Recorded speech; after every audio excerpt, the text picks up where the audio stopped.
नमो बुद्धाय। जैसा कि आप जानते हैं कि दीपदान महोत्सव हर साल कार्तिक अमावस्या को मनाया जाता है। यह पर भारत की सम्यक कल्चर का पैटर्न है। हालांकि कालांतर में जब ब्राह्मणवाद उभरने लगा तो दीपदान महोत्सव को उन लोगों ने काल्पनिक कहानियों से जोड़ना शुरू किया। फिर भी बात नहीं बनी तो इसका नाम बदलकर दिवाली या दीपावली कर दिया और इस तरह दीपदान महोत्सव बौद्ध मार्ग से शुरुआत होकर इतना व्यापक हुआ कि सभी ने इसे स्वीकार किया। जैन मार्ग के लिए यह शोक का दिन था क्योंकि इसी दिन भगवान महावीर का निर्वाण माना जाता है।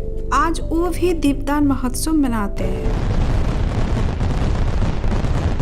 सिख गुरु हरगोविंद सिंह 1619 में अपने 52 सहयोगियों के साथ आज के ही दिन मुगल के कैद से आज़ाद हुए थे। इसलिए दिवाली सिख मार्ग में भी महत्वपूर्ण है और इस खुशी में वो भी दीपावली मनाते हैं। इस तरह से पूरा भारत दीपदान महोत्सव मनाता है। लेकिन यह सवाल सबके उत्सुकता का कारण बनती है, दीपदान महोत्सव की शुरुआत किसने की? इतिहास की गहन छानबीन और तमाम वैलिड रिसर्च से यह पता चलता है कि दीपदान उत्सव के जन्मदाता सम्राट अशोक थे।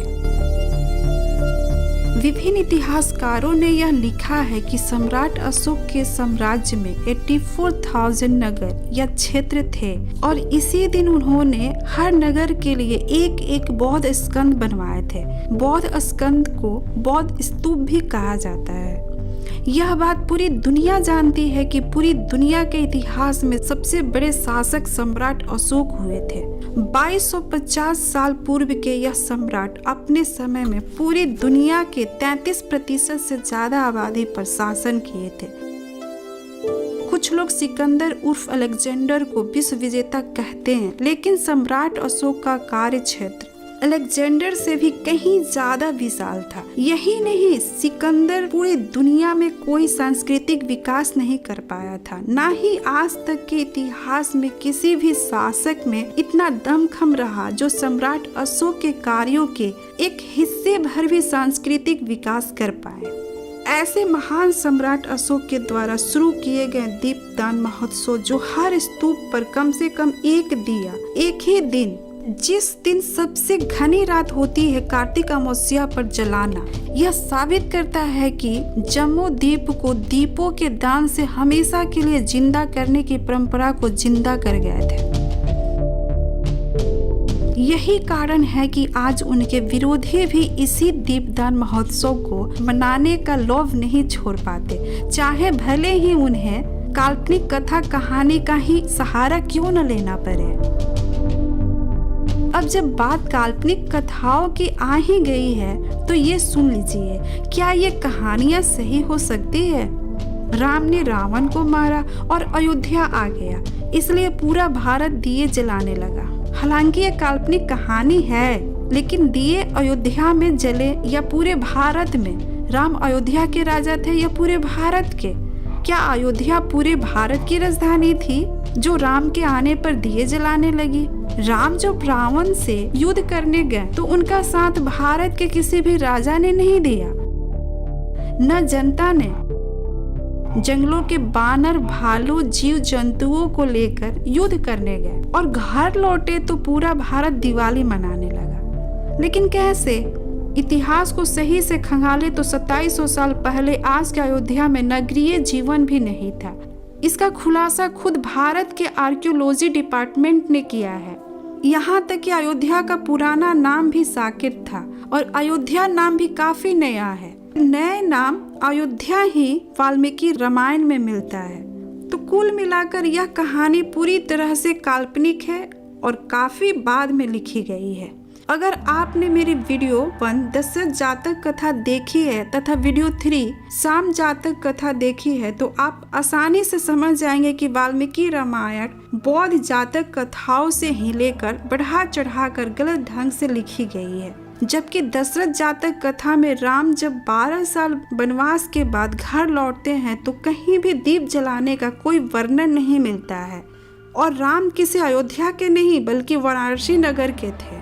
मैं आपको दशरथ जातक के अंतिम हिस्सा दिखा देती हूँ। इसमें लिखा है, राम पंडित 3 वर्ष बाद जंगल से निकल वाराणसी नगर पहुंचा, राजोद्यान में प्रवेश किया। अमात्यों ने राम पंडित को राजमहल में ला राज्याभिषेक किया, लेकिन यहाँ दीप जलाने का कोई जिक्र नहीं मिलता।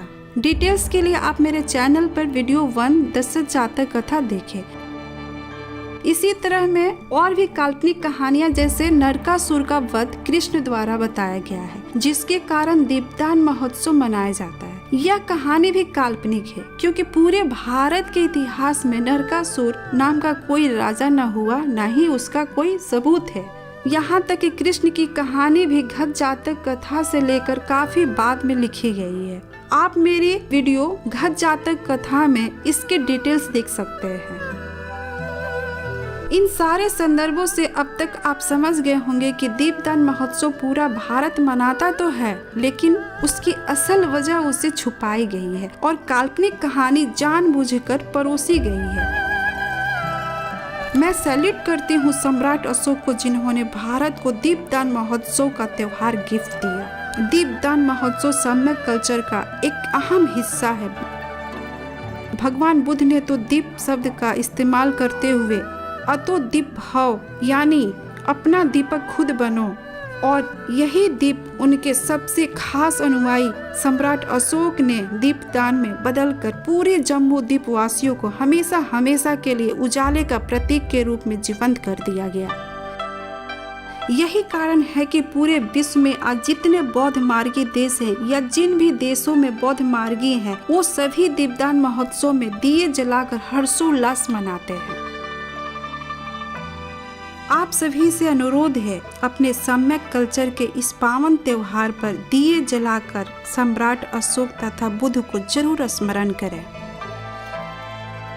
अगर आपको मेरी वीडियो पसंद आती है तो इसे लाइक तथा शेयर जरूर करें, जिससे पूरी जम्मू द्वीप वासियों तक हमारा सम्यक कल्चर पहुंच सके। और आप अभी तक मेरे चैनल को सब्सक्राइब नहीं किया है तो सब्सक्राइब कर लें, साथ ही साथ बेल आइकन को भी प्रेस कर ऑल नोटिफिकेशन ऑन कर लीजिए। जल्द ही मिलते हैं नए वीडियो के साथ। नमो बुद्धाय।